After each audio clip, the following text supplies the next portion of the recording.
സർക്കാർ ജീവനക്കാരുടെ ഓണം കളറാക്കുകയാണ് സംസ്ഥാന സർക്കാർ ജീവനക്കാർക്കും പെൻഷൻകാർക്കും സർക്കാർ പ്രഖ്യാപിച്ച ബോണസും ഉത്സവബത്തയും വിതരണം ചെയ്തു തുടങ്ങി. സംസ്ഥാന സർക്കാർ ജീവനക്കാർക്കും എയ്ഡഡ് വിദ്യാഭ്യാസ സ്ഥാപനങ്ങളിലെ ജീവനക്കാർക്കും ഫുൾ ടൈം കണ്ടിജന്റ് ജീവനക്കാർക്കും മറ്റ് വിഭാഗത്തിലുള്ള ജീവനക്കാർക്കും പെൻഷൻകാർക്കുമുള്ള 2025-26 സാമ്പത്തിക വർഷത്തെ ബോണസുമാണ് വിതരണം ചെയ്യുന്നത്. ഇത് സംബന്ധിച്ച ധനകാര്യ അഡീഷണൽ ചീഫ് സെക്രട്ടറി KR ജ്യോതിലാലാണ് കഴിഞ്ഞ ദിവസം ഉത്തരവിറക്കിയത്.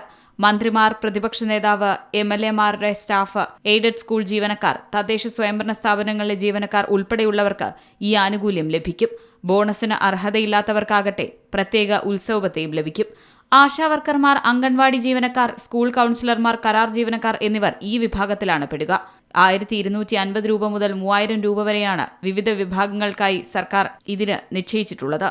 1250 രൂപ നിരക്കിലാണ് കുടുംബ പെൻഷൻകാർ, സർവീസ് പെൻഷൻകാർ എന്നിവർക്ക് ഉത്സവബത്ത ലഭിക്കുന്നത്. 2025-26 സാമ്പത്തിക വർഷത്തിൽ കുറഞ്ഞത് 6 മാസമെങ്കിലും സർവീസ് ഉള്ളവർക്കാണ് ബോണസിന് അർഹതയുള്ളത്. മാർച്ച് 31, 2026 സർവീസിലുള്ളവരും ഇതിൽ ഉൾപ്പെടും.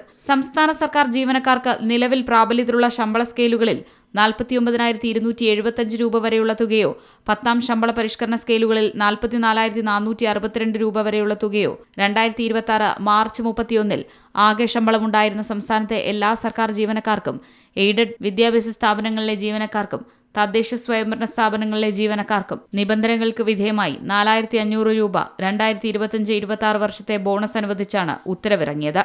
2027 മാർച്ച് 31 മുഴുവൻ തുകയും വിതരണം പൂർത്തിയാക്കണമെന്നാണ് ഉത്തരവ്. C Malayalam news, Thiruvananthapuram.